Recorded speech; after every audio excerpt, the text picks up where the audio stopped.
perfecto. Bueno, creo que, Listo. que vamos a empezar. Ya hay una cantidad considerable de personas que están esperando, ¿no? Y para no hacer esperar más. Bueno, comenzamos con Arturo Zamora, es nuestro panelista del día de hoy. El título de la plática es Oportunidades, retos y responsabilidades del diseñador para un mundo en crisis. ¿Sí? La pandemia de COVID-19 ciertamente es un evento desafortunado que nos obliga a transformarnos tanto a nivel personal como organizacional y necesitaremos de mentes creativas con habilidades estratégicas que puedan crear un mundo mejor post-COVID. ¿Sí? Entonces le presento a Arturo Zamora. Arturo Zamora con estudios en producción musical, cuenta con estudios en producción musical, diseño industrial y un máster en Business Innovation. La pasión de Arturo es crear, desde piezas de arte y objetos funcionales hasta sistemas acreedores de patentes o componentes y sistemas para hidroeléctricos. Arturo es socio cofundador de Estudio Huella Cero, donde realiza consultoría en diseño estratégico e innovación tecnológica. También es socio cofundador de Proyecto Crea, donde desarrollan y brindan acceso a tecnologías digitales para procesos creativos. Y por último, de Corpus, iniciativa sin ánimo de lucro que desarrolla, fabrica y distribuye dispositivos de apoyo como prótesis, órtesis, entre otros, para personas con discapacidad. Colabora y participa como profesor o invitado con universidades como UNAM, TEC de Monterrey, UVM, UAM, por supuesto CEDIM, entre otras. Siempre está abierto a hacer nuevos amigos que compartan esta pasión por crear. Pues bienvenido, Arturo. Es todo tuyo el micrófono. Te escuchamos. Pues muchas gracias, Pablo. Muchas gracias a todos por estar aquí. Veo un montón de gente. La verdad es que me pone un poquito nervioso no esperar a tantas personas, pero voy a tratar de hacer lo mejor posible. Pues pensando en este tema de lo que está sucediendo en el mundo actualmente, no quería entrar en tratar de repetir un poco las noticias que estaban viendo o las tendencias de las que se estaba hablando, sino más bien tratar de centrar esta plática en ustedes y las herramientas que a lo mejor creo pueden ayudarles. Y uno de los retos y de las oportunidades o responsabilidades que para mí implicaba esto, era tratar de empaquetar todo en algo que pudiera ser no solamente comprensible, sino también accionable, algo que pudieran ustedes realmente utilizar sin importar cuál sea su estado actual o cuál sea su conocimiento actual, sino que fueran simples herramientas que los pudieran llevar paso a poco ir encontrando cómo desenvolverse en este periodo de crisis, ¿no? Entonces, por eso le llamamos de este modo a la plática. Vamos a tratar de ir avanzando lo más rápido posible. Si van teniendo preguntas, traten de irlas poniendo ahí en el chat. Eventualmente, al final de la plática, voy a irlas revisando. Ahorita no las puedo revisar porque si no les va a aparecer a todos ustedes en las ventanas, como ya checamos, y va a ser mucho ruido visual, pero ahí voy a estar al pendiente al final. Y al final dedicaremos un tiempo para estar tratando de interactuar personalmente, responder sus dudas, tratar de empezar a conocernos y ver cómo nos podemos apoyar mutuamente. Entonces, primero me gustaría hacer una pequeña mención. Ha sido un año difícil para todos, de eso puedo estar seguro. Espero que todos ustedes y sus seres queridos estén bien. A todos los que nos están escuchando y a toda la familia de CEDIM, que siempre, tanto a mí como a mi socia, nos han brindado un hogar extendido en donde hacer nuestras cosas y compartir creando con ustedes. Les mandamos un abrazo muy fuerte y esperamos que este año salga lo mejor posible y sigan avanzando en sus metas personales. Bueno, dicho esto, vamos a empezar y vamos a saber que sí se puede. Hay cosas que nos van a ir ayudando a salir de esta crisis. La más importante, pues es una herramienta que ustedes ya tienen, que ya saben usar de alguna manera, pero vamos a aprender un poco a maximizarla. Tiene que ver con la forma de pensar, ¿no? Lo primero que me vino a la mente a mí con el tema de oportunidades y retos y responsabilidades es que de alguna manera son caras de una misma moneda, ¿no? Y todo depende de qué perspectiva tomemos nosotros al respecto. Esta situación nos ha mostrado que vivimos en realidades paralelas, no todos la estamos viviendo de la misma manera. Desafortunadamente hay personas en situaciones que son más desfavorables, que su situación misma les va a impedir entender algunos de estos retos que se les presentan como posibles oportunidades. Pero creo que, bueno, nosotros tenemos una responsabilidad si estamos aquí frente a una cámara con internet en el confort de nuestras casas, lunes a las 10 de la mañana, y podemos dedicar un tiempo para estar viendo esto. Probablemente tenemos la oportunidad, va a ser redundante, pero de ver estos retos, estas dificultades que se presentan en el mundo como oportunidades, pero también muy importante como responsabilidades de asumirlas como propias y tratar de sobrellevarlas, ¿no? Ese es un punto que quería ahí como dejar latente, no lo olviden. Y creo que siempre hay que tener presente como diseñadores, con mi trabajo, qué realidad estoy ayudando a construir, ¿no? ¿A quién beneficia el diseño cuando estoy trabajando? Cuando diseño un objeto, cuando participo en un evento, cuando veo una plática como esta, cuando compro una revista o cuando disfruto a lo mejor del trabajo de un diseñador y lo comparto, cuando le asigno una tarea a mis alumnos, todo este tipo de cosas nos tenemos que preguntar y tenemos que ser muy congruentes con la realidad que queremos construir a la hora de ir actuando y de ir creando estos pequeños elementos que nos van a ayudar a construirla, ¿no? Porque sí, el futuro es muy incierto y van a existir muchos futuros, no va a ser único. Así como ya vimos, hay realidades paralelas y nos vamos a ir encontrando con ellas y poco a poco tendremos que ir asumiendo responsabilidad e irlas abordando, ¿no? Pero yo quiero que se metan algo en la cabeza, o por lo menos desde mi perspectiva, esta idea de la nueva normalidad es muy peligrosa. Estamos en un punto de coyuntura en la historia en donde podemos asumirlo como con esta pasividad de esperar a ver qué se dice, o podemos aprovecharlo como una forma de reinterpretar todo lo que estamos haciendo, ¿no? Nuestras relaciones profesionales, nuestras relaciones personales, nuestras relaciones a nivel ciudad, a nivel país, a nivel mundo, ¿no? Entonces yo quiero que pensemos más bien en una realidad extraordinaria, ¿no? ¿Cuál puede ser esta nueva realidad extraordinaria? Y para eso hice este pequeño paquetito de life hacks para imaginar estas realidades extraordinarias, a lo que le llamo parte 1, porque lo primero es imaginar, pensar hacia dónde podemos llegar, y lo segundo va a ser tratar de hacerlo tangible, ¿no? Entonces eventualmente si sienten que esta plática les llega a ser útil, pues dejen los mensajitos ahí para que podamos continuar con las siguientes partes y a lo mejor darle continuidad a sus proyectos, ¿no? Lo que nos enseña mucho estas realidades paralelas es que pensar es un privilegio y no es nada más un privilegio económico, no nada más es el tema de si tengo trabajo o si tengo ingresos, también es el tema de cómo están las personas a las que quiero, cómo estoy yo en mi estado emocional. Todas estas cosas nos afectan en nuestro estado mental y nos impiden pensar con eficiencia, ¿no? Y buena parte de esta ineficiencia se debe a la incertidumbre que se presente en nuestro contexto, en nuestras propias vidas, en nuestras propias mentes, y esto nos genera cierto parálisis mental que nos impide avanzar. Entonces, muy buena parte de esta presentación se va a enfocar en superar esta primer parálisis mental, de empezar a tomar acciones y poder ir sobrellevando la crisis de una manera un poquito más efectiva. Y es que esta incertidumbre a veces es falta o a veces es exceso de información, a veces es una dificultad para interpretarla, pero ciertamente el poder empezar a pensar estratégicamente nos va a permitir convertir retos en oportunidades, que esa es mi meta con esta primera introducción, y tratar de pensar como una manera de tomar mejores decisiones. Entonces, si ya sabemos que pensar es decidir mejor, también podemos utilizar estas formas de pensar que tienen otros, ¿no? Cómo otros están tomando decisiones. Y eso no se trata de copiar el resultado al que llegan, sino de copiar el proceso mental que utilizan para entender el mundo de una forma más articulada. Porque al final, un modelo, que es lo que quiero que empecemos a platicar, se trata de eso. Se trata de entender la realidad de una manera más articulada. Tim Urban dice que, imagínense que su cerebro fuera como un smartphone, ¿no? Y estos modelos son como aplicaciones.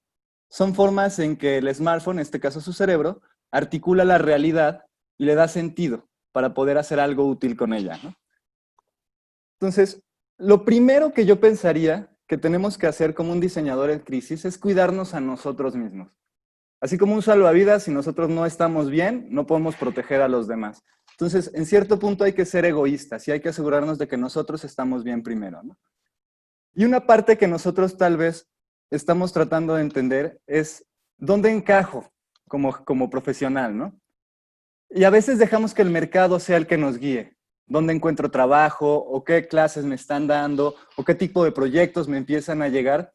Y yo quisiera que te aprovecharan esta oportunidad, este momento de paro que hay en el mundo, para pensar un poco qué es lo que yo quiero. ¿Cuál es el sentido que me da mi vida? Porque lo que viene es difícil y definitivamente si no están apasionados por lo que están haciendo, va a ser muy complicado que sigan avanzando, ¿no? Mientras que si es algo con lo que verdaderamente están convencidos y están apasionados, todas las cosas van a ser nutritivas. Lleguen al punto que lleguen, se encuentren las dificultades con las que se encuentren, va a ser un proceso definitivamente nutritivo. Y al final, pues la vida se trata de eso, ¿no? Entonces, a mí me llamaron mucho la atención dos cosas. La primera es una canción de Dolly Parton, ¿no? que habla del working 9 to 5, trabajando todo el día para tratar de hacer una forma de mantenerme, una forma de seguir adelante, pero al final no es suficiente, ¿no? Y te empiezas a meter en esta trampa que muchos llaman el rat race, ¿no? La trampa que metemos a un hámster en esta llanta, en esta rueda que empieza a dar vueltas y vueltas y vueltas y que jamás nos va a llevar a nada por más esfuerzo que hagamos. Entonces, lo primero es tratar de entender si estoy dentro de esta trampa y tratar de pensar en cómo puedo salir de ella. Y lo segundo es como concentrarse y preguntar muy hacia mí, ¿qué es lo que quiero hacer? ¿Cuál es el motivo de mi vida? Simon Sinek, que él él se dedica a marketing, creó como este modelo, esta forma de entender el mundo que le llama el Golden Circle. Y él lo utiliza para poder transmitir, describir los valores o las causas que hay detrás de un proyecto o de una empresa. Pero a mí me parece que es bastante útil para tratar de entender cuáles son las motivaciones que me llevan a mí a crear. Y a partir de ahí poder entender cómo estas motivaciones pueden convertirse en una forma de capitalizar o de agregar valor tanto a mi vida como a la de los demás. Entonces el círculo es muy sencillo, al centro pues va a estas cosas que a ustedes les mueven, por afuera tal vez es una manera, o digamos que estas cosas que a ustedes les mueven van hacia un objetivo, ¿no? ¿Qué es why? ¿Por qué quiero hacer esto que quiero crear, ¿no? Ya después es más fácil entender cómo a nivel estratégico lo quiero hacer y qué es o cuáles son las acciones inmediatas que tengo que ir tomando para poder llegar a ese punto, ¿no? Entonces, a lo mejor es un modelo que vale la pena que observen. Realmente no me puedo meter así, que clavar tanto en todos los modelos, pero ahí está la referencia. Al final les compartimos la presentación para que la tengan a la mano y pueden buscarla con Google. Lo siguiente sería como tratar de entender el sistema, ¿no? Ya que me entendí a mí mismo, ¿cómo puedo entender el contexto y cómo funciona? Y es que las cosas no son elementos aislados. Todos estos componentes, todas estas partes se relacionan de alguna manera y entender cómo se relacionan, pues nos permite primero darle orden al caos, pero eventualmente también reordenarlo a nuestra conveniencia. Y una herramienta que me parece muy útil para pensar dentro de esta idea de que las cosas son un sistema es el System Thinking. Pueden profundizar un poco más en Google, pero a lo mejor una forma muy fácil de entender o de pensar en esto tiene que ver con los proverbios. Y uno que conocemos muy claramente es el de la cadena es tan débil como el eslabón más débil, ¿no? Todos los sistemas tienen partes y van a ser tan eficientes como el eslabón más débil. Esto aplica también para su vida. ¿Qué partes de su actuar, qué partes del contexto exterior conforman el sistema que ustedes le llaman vida? ¿Y cómo pueden alterarlo o cómo pueden mejorarlo entendiendo cuál es la cadena más débil, ¿no? Y si esto se trata de crear una propuesta, pues entonces dentro del sistema que yo estoy queriendo cambiar o que estoy queriendo entender, ¿cuál es el eslabón más débil? Y tal vez ahí hay una oportunidad, tal vez ahí hay algo que vale la pena observar. Por eso creo que este modelo puede ser valioso para ustedes. ¿Hasta aquí vamos bien? Me tomo 2 segundos para ver si hay algún comentario, si voy muy rápido. A veces hablo demasiado rápido y no me doy cuenta, entonces si voy muy rápido, por favor pónganme por aquí, vas muy rápido. Cada cierto tiempo trataré de parar para estar al pendiente, pero voy a continuar mientras. Entonces, si mi vida es un sistema, ¿qué puedo hacer ahorita para hackear mi sistema, no? Entonces, si ya vimos que puedo meterme a pensar primero qué es lo que me motiva y después dentro de esta área de motivación personal, qué sistemas están en funcionamiento actualmente que me puedan motivar para seguir al siguiente paso. Y dentro de este sistema, ¿cómo funciona? Y dentro de cómo funciona, ¿qué es lo que está fallando? ¿Cuál es el eslabón más débil? Tal vez ahí hay oportunidades. Ahora, ¿cómo decido cuál oportunidad dentro de todas estas cosas que quizás van a empezar a aparecer? Bueno, pues una parte muy importante es priorizar, ¿no? ¿Qué camino debo tomar? Y cuando nosotros pensamos muchas veces entre nuestras actividades diarias, pues aplicamos YOLO, ¿no? Solamente vives una vez, haz lo que más te haga feliz y hasta cierto punto hace sentido. Pero a mí me gusta mucho más una forma de describirlo de Jeff Bezos, que él dice, minimiza tu arrepentimiento. Entonces, algo crítico de ahí y que es una diferencia significativa con la idea de solo vives una vez, es que cuando piensas en solo vives una vez, estás pensando únicamente en el instante, en la gratificación instantánea. Y la trampa de la gratificación instantánea es que te impide ver el futuro. Entonces, lo que dice Jeff... Perdón, me arranqué los audífonos. Lo que dice Jeff Bezos es que trates de pensar en tu yo del futuro. Trata de que el yo del futuro no se arrepienta, tanto desde la perspectiva emocional, lograste cumplir tus metas personales, esas cosas que a nivel personal te nutren y que quieres hacer con tu tiempo, pero también que tomaste decisiones e hiciste sacrificios para llegar a que el futuro yo esté mucho mejor que el presente yo. Entonces, esa es una responsabilidad que tienen con ustedes mismos a la hora de tomar decisiones muy básicas, como a qué estoy dedicando mi tiempo.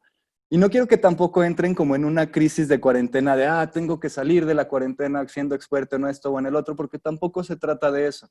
Tienen que encontrar el equilibrio entre lo que hacen profesionalmente y personalmente, y eso es algo completamente suyo, ¿no? Entonces, ahorita hablaremos un poco de cómo priorizar, pero bueno, otra cosa que tienen que hacer es distribuir. O sea, tienen una cantidad de recursos disponibles, no solamente su tiempo, su energía, su capital, sus relaciones, etcétera, etcétera, etcétera. Y para priorizar y distribuir mejor tus cosas, hay un modelo que es bastante simple, pero que hace mucho sentido y es muy fácil de aplicar, y es la regla del 80-20. Entonces, curiosamente, han ido a lo largo de los años diferentes personas como Wilfredo Pareto o Joseph Juran, que ahí los menciono, busquen un poquito más de ellos, se dieron cuenta que al parecer una parte muy pequeña de nuestros esfuerzos tiene una parte proporcional muy significativa en nuestros resultados, ya sea de manera positiva o negativa. Ellos dicen que aproximadamente el 80% de lo que logras viene del 20% de tu esfuerzo. Y en inverso, el 80% de lo que pierdes viene del 20% de tus acciones. Entonces, lo que nos deja un poco como lección es tratar de fijarse muy claramente en lo que está componiendo el sistema de mi vida, mis relaciones, mi tiempo, mis acciones, en qué se está perdiendo y cómo puedo enfocarme mucho más en lo que está generándome algo negativo. Cómo puedo quitar ese 20% que me está afectando de manera significativa y cómo puedo dedicar mi tiempo en ese 20% que me está afectando de manera mucho más significativa. Entonces, también tiene que ver con priorizar, optimizar, distribuir. En el diseño, una frase clásica que escuchamos es menos es más, ¿no? En este caso es hacer algo similar, pero con tu vida. Ok, entonces, ¿cómo empieza a trabajar? Porque al final de cuentas todo esto sigue siendo un poco ambiguo, ¿no? Entonces vamos a tratar de aterrizarlo. Hay un modelo que se llama Circle of Concern, el círculo de relevancia, digamos, el círculo de la relevancia y el círculo de la influencia. El problema con las crisis es que tenemos a veces tanta información y a veces información tan confusa, y a veces también está mezclándose tanto nuestros problemas personales y nuestros problemas profesionales que es difícil entrar en un estado mental que nos permita darle estructura a todo esto. Por eso la importancia de los modelos. Y este modelo lo que nos permite es filtrar todo aquello que no es relevante para mi objetivo. La idea de pensar estratégicamente significa tratar de centrarse en lo que queremos hacer, en lo que queremos lograr, y tratar de ir avanzando paso por paso. Y en este caso, en esta situación de crisis, lo primero es tratar de filtrar todo aquello que nos está haciendo ruido, que nos está consumiendo nuestra energía, que nos está consumiendo nuestro tiempo, y tratar de centrarnos en lo que es relevante para el proyecto, ¿no? O en este caso, si es nuestro proyecto de vida, o si es nuestro proyecto de emprendimiento, o si es el proyecto de la empresa, o lo que fuera, ¿no? Entonces, lo primero es tratar de identificar todo lo que es relevante. Y lo segundo es tratar de filtrarlo con respecto a qué puedo actuar yo, ¿no? Sobre qué tengo el control. Entonces, de todo esto que está relevante lo voy a ir organizando de adentro hacia afuera. En primer parte, en el centro, voy a poner todo aquello que yo puedo controlar. Cuando yo tengo el control de la acción y del resultado que está en mis manos, estas son las cosas que puedo empezar a hacer inmediatamente. Entonces, es una forma fácil también de decidir cuáles están en mi control y qué puedo empezar a accionar más. Es una forma también de no procrastinar, o sea, de identificar y de tener muy claro y ser honestos con nosotros mismos. El segundo círculo sería en qué puedo influir. Seguramente hay decisiones que no están en mis manos, pero a lo mejor estoy en contacto con quien puede decidir, o a lo mejor puedo tomar acciones que lleven eventualmente a que alguien más o algo más suceda que es relevante para mi proyecto. Y el tercero es todo eso que es relevante pero que no está en mi control. Y en este caso en particular del tema del COVID, gran parte de las situaciones que estamos observando en las noticias, que estamos viendo, que estamos platicando, que estamos como nutriendo nuestro ser y nuestra estabilidad emocional y mental con eso, no podemos hacer nada al respecto. Entonces, a veces también hay que aprender a dejar ir. Sin embargo, hay que tener cuidado. Son cosas que hay que observar porque definitivamente nos van a ayudar a volver a trazar nuestro camino, a ir identificando cuáles de ellas ahora sí tal vez puedo influenciar o tal vez ellas ya puedo controlarlas o tal vez dejaron de ser un tema, ¿no? Pero también hay que saber que no podemos hacer nada al respecto. Entonces no centremos nuestro tiempo en tratar de transformarlas o tratar de entenderlas por completo. Sencillamente es bueno saber qué está sucediendo y tener en presente que pueden llegar a afectarnos, pero no podemos hacer nada. Entonces, esto nos va a dar también mucha más tranquilidad. O sea, y tiene que ver también como los problemas. Todo esto, este meme actual de las relaciones tóxicas y del esto tóxico y del aquello tóxico, pues tiene que ver con esto, ¿no? Si son cosas que yo no puedo alterar y que me están afectando, pues mejor las trato de dejar ir, ¿no? Sin embargo, estoy presente que están ahí. Ok, pues hasta este punto estaríamos llegando como a esta idea de imaginar, cómo puedo empezar a imaginar y cómo puedo empezar a tomar acciones, ¿no? La siguiente parte sería como tratar de identificar acciones para prototipar esta nueva realidad que quiero construir. Al final, al igual que diseñar un objeto, el proceso de tratar de entender o crear un sistema, un producto, un negocio, lo que fuera, pues es también prueba y error, como buena parte de la vida, ¿no? Entonces, prototipar es una buena forma de tratar de invertir y arriesgar lo menos posible para poder medir los resultados y poder volver a trazar mi estrategia, mi diseño, mi producto, mi vida a una realidad mucho más deseada, ¿no? Entonces, no sé si eventualmente vayan a estar interesados, si le demos continuidad a esto, pero si no llegamos a este punto, quisiera darles algunas cositas que vale la pena como observar. Al final, San Google tiene todas las respuestas y si buscamos un poquito a profundidad podemos irnos encontrando, pero luego no sabemos ni qué tenemos que buscar. Entonces, en este caso son pues nada más recomendaciones para poder seguir, no tanto necesariamente lo que platicaríamos como en el siguiente periodo, pero quería dejarlo como aquí, ¿no? En esta búsqueda que van a empezar a tener de agregar valor no solamente a su vida, sino a otros, para poder entonces distribuirlo, poder entonces también intercambiarlo y poder, pues a lo mejor hacer negocio de él. Piensen que no todo es vender. O sea, la clave no está en el dinero y la única forma de intercambiar el valor no es necesariamente valor. No es necesariamente vender, hay muchas formas de hacerlo también. Entonces, lo primero y lo más importante es que el valor es la clave, no es el dinero. Si eso lo tenemos claro, podemos empezar a ver otras cosas que pueden ser valiosas, que otras personas pueden, otros negocios pueden tener y que a lo mejor estarían dispuestos a intercambiar por ustedes por algo que ustedes puedan ofrecer, que ellos sea relevante, ¿no? Y el valor es completamente relativo. O sea, para ustedes tal vez un recurso que está en desuso puede ser valioso para alguien más y viceversa, ¿no? Entonces, si a lo mejor ustedes están ahorita preocupados por el dinero, preocúpense primero por qué es lo que quisieran convertir en ese dinero. ¿Para qué me serviría ese dinero? Y a lo mejor una alternativa para esta crisis, al menos de manera temporal, en donde el miedo a compartir o a intercambiar el dinero va a ser lo que puede reinar, a lo mejor lo que podemos compartir es valor y de esa manera, pues, tener una calidad de vida que vaya incrementando, ¿no? Entonces, es un detalle ahí como que vale la pena pensar. Algo que vale la pena a lo mejor observar, pues son los modelos de negocio. Eso les va a ayudar a ustedes a pensar y estructurar cómo esta idea se relaciona con las demás cosas que la componen para poder llegar a ser un proyecto, ¿no? Y no nada más una idea.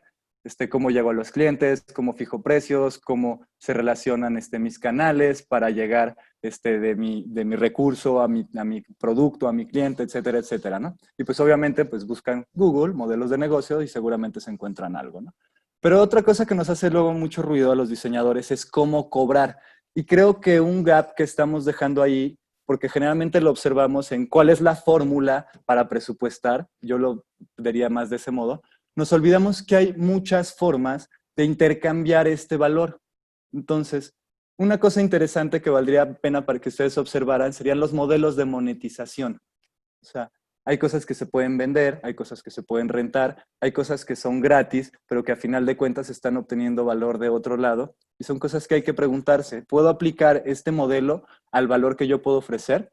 ¿puede mi práctica profesional como diseñador parecerse al sistema que tiene Uber o al sistema que tiene otra empresa? Porque a lo mejor ahí hay oportunidades que no estamos observando, ¿no? Y otra cosa que quisiera que vieran como una oportunidad está en que cuando somos pequeños, usualmente tenemos ciertas desventajas y en especial en un mercado estable nos ponen a lo mejor en una situación desfavorable, ¿no? Es una barrera de entrada para entrar a competir. Sin embargo, esta situación del COVID, de la cuarentena, empieza a cambiar las reglas del juego y por lo menos temporalmente, todos estos Goliaths corporativos, todas estas grandes empresas, están presentándose con problemas bastante fuertes, porque no pueden utilizar la infraestructura que tienen y tampoco pueden acceder a los clientes por los canales que tienen y tienen toda esta infraestructura que es resistente al cambio, entonces no se pueden mover tampoco rápidamente. Y la única forma de intercambiar valor o la manera más significativa de intercambiar valor para ellos es el dinero. Entonces es difícil mover otros recursos u otros valores que tienen. Mientras que nosotros como diseñadores independientes en especial, podemos ser súper flexibles. De un día para otro podemos cambiar lo que hacemos, podemos cambiar nuestra cultura, nuestro estado mental si trabajamos fuertemente en ello.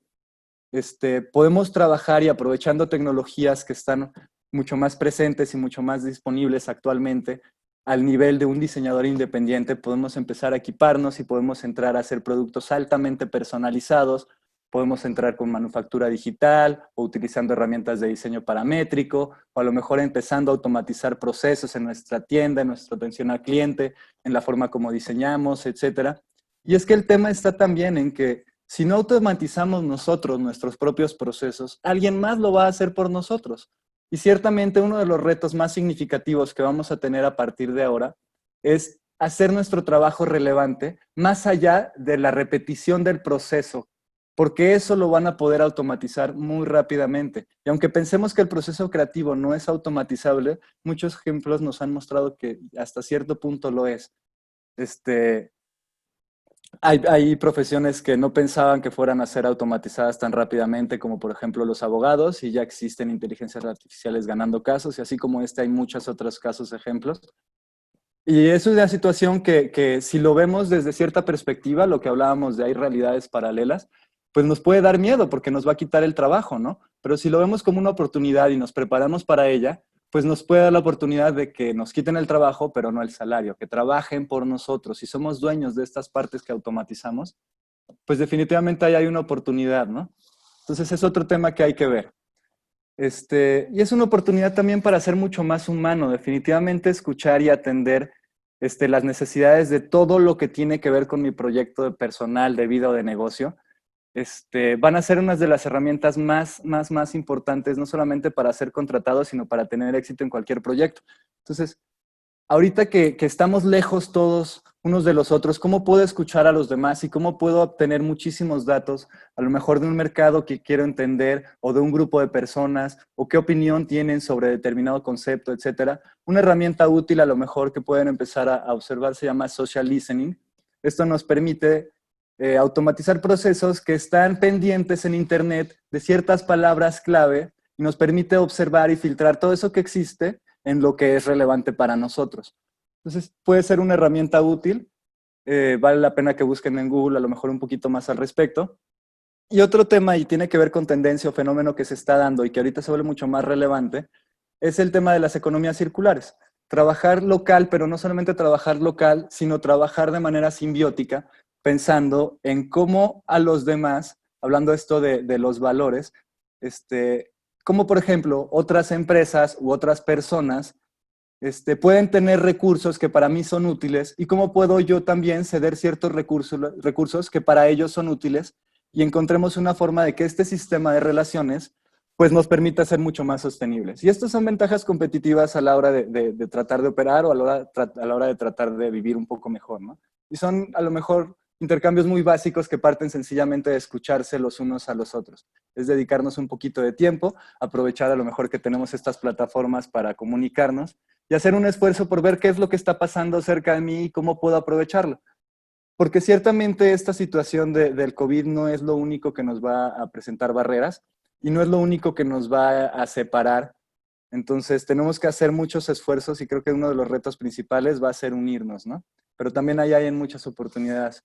Entonces me gustaría que trabajaran en eso.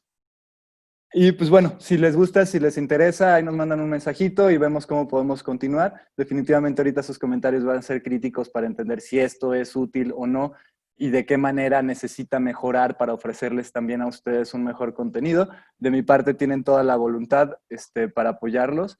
Aquí encuentran mis datos de contacto. A nivel personal me encuentran en Instagram como @art.zm. Y a nivel profesional, junto con mis socios Liz en Estudio Guayacero, Proyecto Crea y Corpus, y junto con nuestro socio también Eugenio en Conecta Corpus, nos pueden encontrar también para darse cuenta un poquito de lo que hacemos, si gustan integrarse a algún proyecto, lo que ustedes quieran. No me sigan, invítenme a su realidad extraordinaria, compártanme realmente lo que están haciendo, me encantaría saber qué es lo que está sucediendo un poco con los creativos. Y pues si puedo ayudarlos en algo, que no les dé pena mandarme un mensajito, voy a tratar de estar ahí al pendiente para lo que pueda apoyarles. Por mi parte, ahorita sería todo. No sé si tengan alguna pregunta, algún comentario que quieran hacer. Estoy completamente disponible para ustedes. Ok, pues muchas gracias, Arturo, por la charla. Muy interesante todos los puntos que tocas. Yo creo que en estos minutos, los que tengan preguntas, favor de escribirlas. Estamos con Arturo y él está abierto a lo que le pregunten, ¿no? Mientras, voy a dejar yo algunas ahí para que nos las respondas, por favor. Por favor, siéntanse en confianza para escribir comentarios, preguntas a Arturo, ¿no? Lo tenemos aquí, pues dispuesto a apoyarnos y a comentar lo que desee.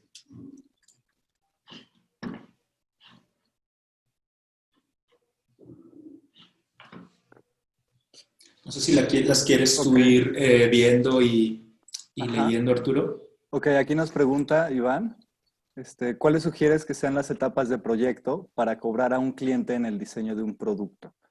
Ok, yo creo que siempre, siempre, siempre, tanto a la hora de pensar en diseñar como a la hora de pensar en cobrar, acuérdense que lo que nosotros hacemos y lo que hace prácticamente cualquier persona o cualquier negocio es crear, distribuir y capitalizar valor, ¿no? Entonces, si lo transmitimos alrededor del valor, va a ser una forma mucho más fácil de tanto entender qué es lo que nosotros tenemos que hacer para nuestro cliente, en este caso el cliente que busca diseñar un producto, como cómo podemos crear un esquema que sea manejable para él y para nosotros.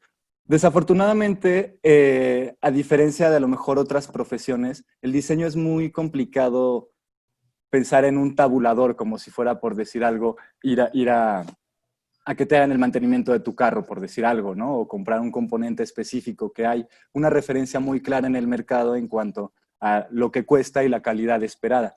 Sin embargo, el diseño es complicado, porque no tenemos esta referencia de costo-calidad como muy estandarizada, ¿no? Entonces ahí entran también como habilidades de negociación. ¿Qué sugeriría yo concretamente? Creo que depende mucho del proyecto, primero. ¿Qué tan profundo es el proyecto para el cliente, por ejemplo?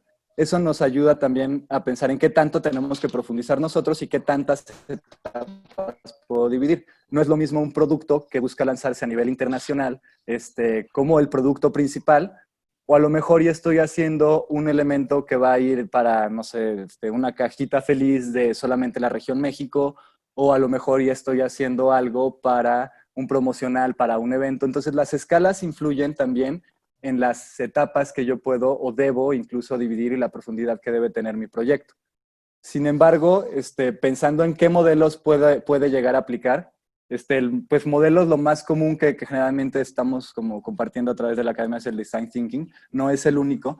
Es bueno saberlo, que eso es como algo que permeó un poco del cómo abordamos nosotros como diseñadores hacia el cómo abordarlo desde la perspectiva de los negocios, lo cual fue como un salto chistoso. Pero tal vez podemos entonces voltear a verlo a lo opuesto. Entonces, si por ejemplo encuentras análogos en tu proceso creativo con un tatuador o con un médico o quien sea, no importa si la profesión no tenga similaridad, ellos tienen una forma de cobrar. Tal vez dentro de su forma de cobrar está también tu forma de cobrar. realmente, perdón si fue muy ambigua la respuesta, pero un poco la forma de negociar tus proyectos también es muy ambigua, ¿no? Sin embargo, si te centras en el valor y le preguntas directamente a tu cliente, ¿cuál es el valor que esperas de este producto? ¿A dónde quieres llevarlo, etcétera? Te va a ayudar también a meter en su mente, pues de una manera meter más el costo, ¿no? O sea, que eso es luego lo complicado.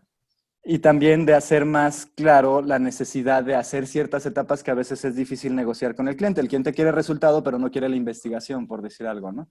Entonces, el hacerle ver cuál es el valor para él también es hacerle ver como, pues, si eso vale tanto para ti, no nos vamos a centrar en ver si está bien. Y es una manera también de dividir y de argumentar las etapas. Espero que sí te responda, Iván. Si no, ponme ahí otra vez. Oye, Arturo, no te entendí nada. Y trato de profundizar un poquito más. Dice Mario, muy padre plática, muchas gracias, Mario. Destaco el valor del concepto del valor. Vemos hoy en día casos difíciles de quienes no tienen una forma de generar dinero y se ven en la necesidad de cambiar cosas por alimento. En estos tiempos quizás vale la pena darle una nueva dimensión a la palabra trueque, compartir información, recursos, habilidades, hacer benchmark, etc. Estoy completamente de acuerdo contigo, Mario. Hay que pensar definitivamente y reinterpretar lo que es valor y tratar de encontrar la forma de que el valor que nosotros podemos ofrecer se maximice en la realidad de otros, ¿no? Esas cosas que a lo mejor nosotros podemos no percibir como tan valiosas o que a lo mejor y son habilidades que para nosotros quizás no es lo que nos queremos centrar a largo plazo o lo que sea. No sé, a lo mejor y yo quiero ser diseñador de carros y en el camino aprendí a hacer una página web y a lo mejor como tal la página web no me va a llevar a ser el mejor diseñador de carros, pero para una persona que quizás perdió su empleo y necesita independizarse, puede ser una forma ideal de encontrar nuevos trabajos y es un impacto súper significativo que podemos lograr. Hay algo que podemos intercambiar con esta persona seguramente, entonces tengamos esta humildad y también esta flexibilidad de preguntar y de recibir esas preguntas. A veces, en especial en condiciones normales, pues como se vuelve un poquito ofensivo, así como, oye, ¿me cambias tu chamba por esto o por el otro? Pero en esta situación a lo mejor tenemos que ser un poquito más flexibles y ver esto como oportunidades para a lo mejor ir más lejos, ¿no? O ir creando nuevas relaciones, o ir pues, a lo mejor practicando un poquito más y aprovechando nuestro tiempo para ser un poquito mejores diseñadores, ¿no? Perfecto, Arturo. Aquí tengo otra pregunta que me enviaron. Dice, ¿qué consejos das a quien no ha definido el yo del futuro? O sea, ¿por dónde empezar? Creo que hay mucha gente o algunos de los espectadores son personas que aún están estudiando. ¿Ok? Entonces, ¿qué consejos podrías darle, no? O sea, creo que algo de la información mostrada ahorita es muy importante para ellos. Quizás no la saben sintetizar, ¿no? Tú tienes ya más tiempo trabajando en esto. ¿Qué consejos darías Claro, a ellos, ¿no? Que no han definido el yo del futuro? claro, claro. Me regreso tantito a esta parte del Golden Circle que propone Simon Sinek, este, que trata de centrar tu propuesta de valor en el porqué, en tu motivación, ¿no? Él lo utiliza como una estrategia de marketing, a mí me parece como una buena forma de analizarse a sí mismo. Y creo que ahí hay tres conceptos claros. En el centro, a nivel moral, tal vez sería como lo más importante. Y por eso yo hago referencia a esta realidad que quiero construir. Por decir algo, a mí a nivel personal me gusta mucho relacionarme con personas creativas y por eso hago estos esfuerzos para a lo mejor y tratar de participar en estas pláticas cuando me dan el honor de invitarme. También pues existen cosas como nuestra iniciativa de Proyecto Crea, en donde pues tratamos de hacer contactos con otros creativos y hacer cosas en conjunto. Pero pues también la realidad es que mis hobbies de mi día a día, pues es estar ahí en mi taller, a veces lijando, pintando o haciendo cosas que otros considerarían talacha, ¿no? Entonces, en especial tal vez en esta situación de crisis, una buena forma de abordarlo sería si el dinero no existiera, o sea, si yo no tuviera que pensar en el dinero para poder sobrevivir en mi día a día, ¿qué me gustaría hacer? ¿Cuál sería mi día a día ideal? Me gustaría levantarme, en mi caso personal, a mí me gusta poderme levantar, poder a lo mejor bajar al taller y hacer lo que se me ocurra, ¿no? Y tal vez para mí, en lo particular, es más placentero por el proceso y por la adrenalina de ir descubriendo que necesariamente el resultado, ¿no? Entonces, tal vez yo quisiera dedicarme a algo más que busque explorar el proceso, ¿no? Entonces, puede ser una buena forma de preguntarte a ti mismo, si no hubiera dinero, si no tuviera que trabajar por este dinero y me pudiera parar diario a hacer algo, ¿qué haría? Porque muy seguramente nuestra respuesta no sería caminar por mi mansión de 80 albercas y manejar mis 30 Ferraris, ¿no? Ahí hay personas que están faltando, hay actividades que le dan sentido, hay objetivos que me motivan, hay partes del proceso que me hacen sentir bien y partes que me hacen sentir mal. Si logras identificar eso, es más fácil ir viendo qué línea de diseño o qué línea profesional, no tiene que estar en el diseño necesariamente, puede ser más atractiva para ti, en dónde me voy a sentir más cómodo. Ok, perfecto. Ok, hay otra pregunta aquí. Dice, gracias Arturo. ¿Consideras que la economía local pueda fortalecerse y ser una buena oportunidad para el desarrollo de proyectos de diseño? Háblese de manufactura, proveedores, etcétera. A consecuencia del COVID. Sí, definitivamente yo creo que no solamente puede, sino debe fortalecerse. Todo este tema del COVID ya demostró que la cadena de valores, es decir, de todos estos elementos o sistemas externos a mí que necesito articular para que mi proyecto funcione, se puede romper en cualquier momento, ¿no? No importa si nosotros a lo mejor y trabajamos desde casa o si somos una gran empresa, como por ejemplo Adidas, que ahorita Adidas está diciendo que está en bancarrota y que necesita ayuda y entra el gobierno a ayudarlos. Pues todo esto se debe no necesariamente a que les falte dinero, sino que a la forma como operan se rompió. Y entonces, en México, lo que se da muchas veces, igual que en muchos otros países, no es la única realidad, pero es una de ellas, y es en particular la que se va a ver afectada, todos aquellos que están tratando de encontrar sus soluciones en el exterior van a ver cuarteada ahorita su forma de articular su negocio. Entonces, esa es una forma de entrar ahí. Y me vuelvo a regresar un momento a esta parte del system thinking. Este modelo nos ayuda a entender cómo estas industrias funcionan a modo de sistema, cuáles son sus partes, cómo se relacionan, y si las observamos de manera inmediata, pensando en lo que está sucediendo ahorita, vamos a encontrar cuál es actualmente el eslabón que se rompió. Y a lo mejor ahí hay una oportunidad temporal. Hay que pensar si es temporal y la aprovecho o si es permanente y a lo mejor puedo construir a largo plazo. Pero pensando en cómo nos podemos fortalecer, una forma de actuar al respecto podría ser tratar de tomar este modelo, tratar de entender el sistema en donde yo quiero participar y ver qué parte se rompió. Si puedo yo crear un sustituto para esa parte de manera local, pues ahí estamos creando oportunidades de desarrollo desde el diseño, pero a nuestra economía. Entonces creo que esa puede ser una muy buena forma de abordarla. Gracias, Salvador. Fue una pregunta muy, muy nutritiva, creo. Ok, preguntan también aquí, ¿qué textos o autores de referencia, además de los que citaste, recomiendas para ampliar la perspectiva del diseño? Esa es una muy buena pregunta. Yo creo que respondería un poquito a tu pregunta con otra pregunta adicional y ahorita que a lo mejor me contestes, seguimos con mi respuesta. Dependería mucho de ti, volviendo a qué es lo que te interesaría observar o cómo te ves a ti mismo, cómo ves el rol, cómo te ves a ti mismo desde el rol de diseñador.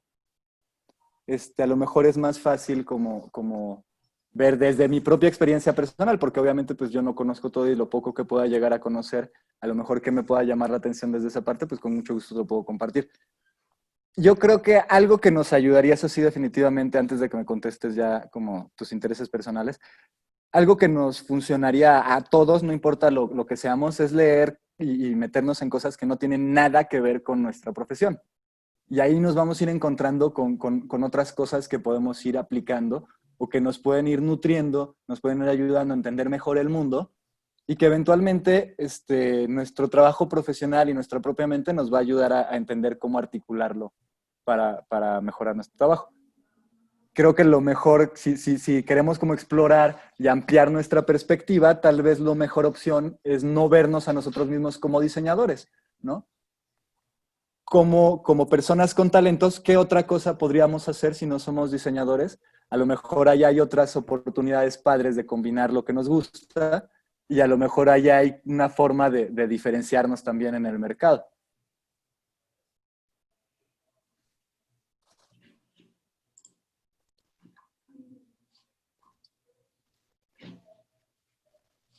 Sí, aquí comenta Lula. Dice, desde tu experiencia personal, yo brinco a muchos temas, medicina, psicología, negocios, marketing. Me interesa saber qué te sirvió mucho a ti para tu proceso creativo dentro del diseño y cómo complementaste diversas disciplinas. Ok, ok. Va, son varias preguntas. Entonces, voy empezando por, dentro de mi proceso creativo, yo creo que un punto que podría decir como el Arturo antes y después de haber aprendido eso, yo creo que dentro del mundo del diseño, el diseño paramétrico y los aspectos que tienen que ver con manufactura controlada por computadora. Para mí esas dos cosas, y particularmente sumadas, son herramientas muy útiles, no solamente desde lo que puedo generar con ellos, sino cómo transforman mi manera de pensar, y en particular el diseño paramétrico, porque creo que a nivel personal, por lo menos, Arturo, antes de diseño paramétrico, pensaba en el diseño como un resultado. Y eso hacía que todos estos esfuerzos que yo ponía trataban de llegar a un ideal que a lo mejor ya era inalcanzable o a lo mejor necesitaba ser diverso, porque nuestra realidad también es diversa. Y creo que encontré en el diseño paramétrico esa forma de no pensar en el resultado, sino el sistema que lo compone. Y el pensar en el sistema que lo compone me permite hacer el resultado diverso. Y esa va a ser una de las habilidades que el mundo del futuro probablemente va a estar buscando. Porque ya aprendimos a hacer las cosas bien, pero el hacer las cosas bien no es universal. Ya sabemos que somos diferentes. Y estas habilidades de hacer un sistema me permiten adaptar las variables del sistema para adaptarme a las variables del usuario. Y eso hace algo muy bien interesante. ¿Cómo complemento diversas disciplinas dentro del diseño? En el CEDIM tuve una experiencia padrísima y por eso me encanta estar en el CEDIM, porque también fue otro punto que a mí me ayudó a entender o reinterpretar mi propio ejercer profesional. En el departamento de arquitectura, David Durán, el director de carrera, nos hizo pues, realmente el favor de hacernos la invitación de participar, proponiendo un pequeño programa de atelier, les llaman, un programa corto de 2 semanas, que tratara de compartir un poquito cuál era nuestra visión y proceso alrededor de esta parte de la arquitectura, ¿no? Y fui con mi socia Liz y, y el reto para nosotros implicaba tratar de ponerlos en una mentalidad de yo siendo diseñador, o en este caso siendo arquitecto interiorista del futuro, ¿qué estaría haciendo, no? ¿Cuáles son las habilidades del futuro? Y en este futuro, decidimos hacerlo como muy romántico y sin una fecha específica y giramos alrededor del hipotético de, con todo esto que está sucediendo, este aprendizaje en genética, en biología, en muchas otras cosas que nos están permitiendo ya no alterar los objetos, sino alterar también la naturaleza, ¿por qué no el arquitecto pudiera utilizar estas habilidades para diseñar seres vivos en lugar de objetos inanimados?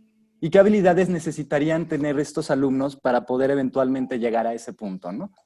Entonces articulamos una serie de modelos o procesos que tenían que ver con aprender de la naturaleza, que tenían que ver con plasmar este aprendizaje en un sistema a través de un diseño paramétrico, en tratar de definir una personalidad para este ser vivo y tratar de definir sus acciones, cómo respondería no solamente a mí, sino a su ambiente y a todo lo que está sucediendo alrededor de él, y crearlo de una manera interactiva, ¿no?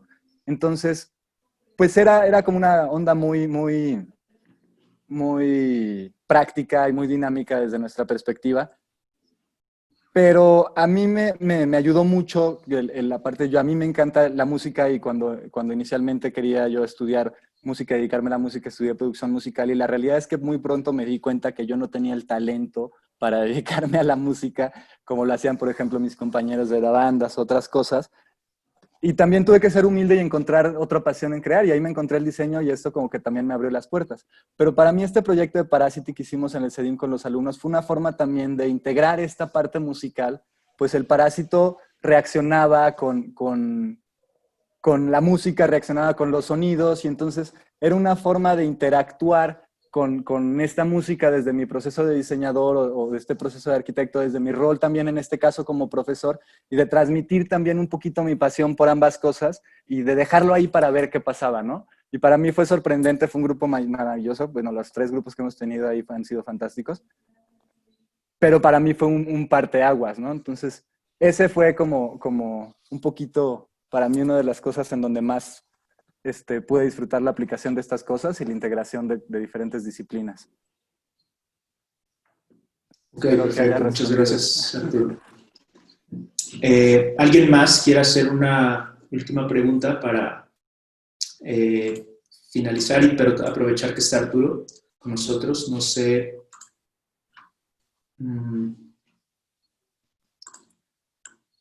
Ok, pues yo tengo una pregunta para ti, Arturo, más enfocada en tus emprendimientos. No sé si pudieras explicar así en corto en qué haces, en qué se desempeña cada uno de los 3 para así toda la audiencia se entere un poco más. Ok, bueno, ya vieron que ser breve no es lo que se me da, pero voy a tratar de resumirlo. En Estudio Huella Cero, lo que tratamos de hacer principalmente es hacer preguntas a las personas correctas para decirle al cliente que no va por el camino correcto y tratar de encontrar cuál es el camino correcto.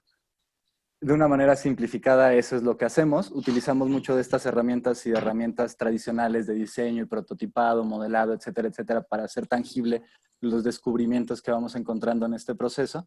Pero a lo mejor uno de los proyectos que mejor podría describir esto que hacemos es un proyecto que hicimos con Zagarpa, y con un instituto de investigación de la UNAM, donde ellos nos buscaron inicialmente porque nosotros hacemos máquinas automatizadas, y ellos querían, para poder rescatar la apicultura en México, tenían como objetivo poder hacer una planta en Querétaro en donde pudieran tener estas grandes máquinas para producir unas laminillas de cera con un patrón hexagonal, que es lo que utilizan las abejas para crecer sus colmenas. Entonces el objetivo era hacer estas máquinas, ¿no? Y nosotros, para entender el problema, nos metimos a trabajar con los apicultores. Literal, estuvimos ahí pues haciendo el trabajo diario de un apicultor, tratando de preguntarles cómo funciona su sistema y tratando de articular por medio de estos modelos y otros un entendimiento más coherente de todo lo que involucraría hacer esta planta, ¿no? Y cuál sería realmente el impacto. Porque el objetivo no es la planta. Acuérdense que el objetivo es el valor que buscamos crear, y en este caso era apoyar a la apicultura mexicana y rescatar a la abeja. Y conforme empezamos a profundizar, nos dimos cuenta que una de las cosas que sucedía actualmente es que los apicultores de manera local tenían que recuperar esta cera de la abeja y llevarla con otros apicultores, los más cercanos que encontraran y que fueran lo suficientemente buena onda, y tuvieran una de estas maquinitas para reimprimir sus laminillas. Hasta aquí todo bien, excepto porque se tenían que desplazar. Lo siguiente era que la abeja estaba siendo afectada por un parásito que se le llama la varroa. La varroa es un pequeño parásito que se monta en la espalda de las abejas, en el lomo de la abeja, y la empieza a debilitar y a matar. Y la pregunta que hicimos a expertos que estaban trabajando con la apicultura era, pues, ¿por qué sucede esto, no? ¿Qué está haciendo que la abeja pueda ser afectada? Usualmente los elementos naturales se protegen a sí mismos. Y lo que ellos nos comentaban un poco es que el problema viene más abajo. El problema viene de los químicos que se utilizan para esparcirse en los sembradíos y demás. Entonces llegan las abejas y estos agrotóxicos se pegan a su cuerpo, lo llevan a la colmena, contaminan la cera se lleva a estos sitios de estampado, se mezcla con las otras ceras y contaminan a las otras comunidades de abejas. Entonces, si hiciéramos una planta centralizada, pues lo que vamos a hacer es contaminar todo. Y ahorita también vuelve a ser relevante por todo este problema del COVID, ¿no? Entonces, la propuesta que ellos nos solicitaron fue hacer una máquina que contaminara todo, que hiciera a estas personas transportarse, y que a final de cuentas, pues ya sabemos cuál resultado se iba a obtener a partir de ahí, ¿no? Entonces, la siguiente era, bueno, ¿qué podemos hacer como alternativa? Y nuevamente, haciendo preguntas a las personas correctas, entendimos que una de las principales razones, entendimos que primero no solamente hay una especie de abejas, hay muchas, y algunas de ellas tienen diferencias muy mínimas debidas a cómo van evolucionando. Uno de los factores positivos para combatir a la varroa está en el tamaño natural de la abeja. Algunas que son más pequeñas se pueden afectar más, que algunas son más grandes. Y notamos que había un tamaño ideal. Y preguntando más, notamos también que ese tamaño de la abeja depende del tamaño de su celda, del tamaño de la celda que está en estos patrones y que estas abejas construyen. Entonces hicimos la pregunta, ¿y qué pasa si cambiamos el tamaño de la celda? Y poco a poco alteramos el tamaño de la abeja mexicana para hacerla más resistente, ¿no? Entonces ahí surgió la propuesta. En lugar de hacer una fábrica, vamos a hacer unos pequeños portafolios que se puedan distribuir de manera local, que tengan estos moldes intercambiables para que paso a paso podamos llevar a la abeja a un tamaño que lo proteja mejor de la varroa, porque al final no podemos hacer nada con los agrotóxicos. Está fuera, está dentro de nuestro círculo de relevancia, es relevante para el proyecto, pero está completamente fuera de nuestro campo de acción. Entonces no podíamos abordarlo de ahí. El siguiente paso es tratar de fortalecer a la abeja. Eso es más o menos lo que hacemos en Estudio Huella Cero. Es complejo, pero trata de involucrar estos procesos de diseño con estos procesos de pensamiento para llegar a resultados a veces inesperados. En Proyecto Crea es muchísimo más simple. Tratamos de utilizar herramientas principalmente digitales, de fabricación, de modelado y de diseño, y de compartirlas de diferentes maneras, ya sea con servicios, con talleres, con pláticas como esta, entre otras cosas, ¿no? Y en Conecta Corpus aprovechamos un poco de lo que aprendimos de todas estas experiencias y aprendimos mucho de lo que está sucediendo en el mundo. En particular empezamos cuando empezaba un proyecto que se llama RoboHand, que nos enseñó que estas herramientas y el compartir conocimiento y resultados a modo de archivos, diseños a modo de archivos, nos permite evolucionar más rápido. Y en especial si utilizamos estas herramientas en el beneficio de crear dispositivos para personas que tienen discapacidad y que no tienen acceso, ya sea por sus recursos o por fallas en el sistema de salud, pues podemos encontrar una forma muy nutritiva de aportar, ¿no? Y ese también es como otro de los proyectos que hacemos, es en conjunto con Liz y con Eugenio, mis socios. Pero a grandes rasgos, eso es lo que hacemos en los proyectos. Perfecto, Arturo. No, muy interesante todas las propuestas y tu espíritu emprendedor. Espero también todos los participantes, espectadores, se lleven un poco de esto. Bueno, hasta ahora no tenemos ninguna otra pregunta, pero aprovecho para agradecerte y a todos los que se conectaron para escucharte. Creo que nos quedamos con muy buen contenido de tu presentación. Estamos grabando este webinar para todos los que se pudieron conectar y para los que no, va a estar disponible más adelante en las redes de CEDIM. Entonces, Arturo, pues muchas gracias. Creo que aquí terminamos. Están agradeciendo ya varios aquí en el chat. No sé si quieras dar algunos comentarios, palabras para finalizar. No, pues nada más agradecerle a todo su tiempo, agradecerle a CEDIM la invitación. Espero de verdad que lo que les estoy compartiendo de alguna manera pueda llegar a ser útil. Si no lo es, si creen que esta información no es relevante, para mí sí sería muy útil que me lo dijeran. Créanme que no me lo voy a tomar de ninguna manera personal, al contrario, se los agradeceré mucho, porque esto me ayuda a mí a crecer y tratar de hacer mejor en este tipo de presentaciones.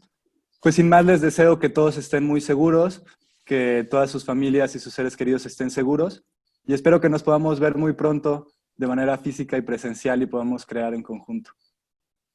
Perfecto, Arturo, muchas gracias. Nada más antes de salir, recordarle a todos que en CEDIM seguimos haciendo webinars con diferentes especialidades y enfoques y es para ustedes, ¿no? Para aprovecharlo y estar conectados en estos tiempos. Estén atentos a las redes de CEDIM para los próximos eventos. Muchas gracias a todos.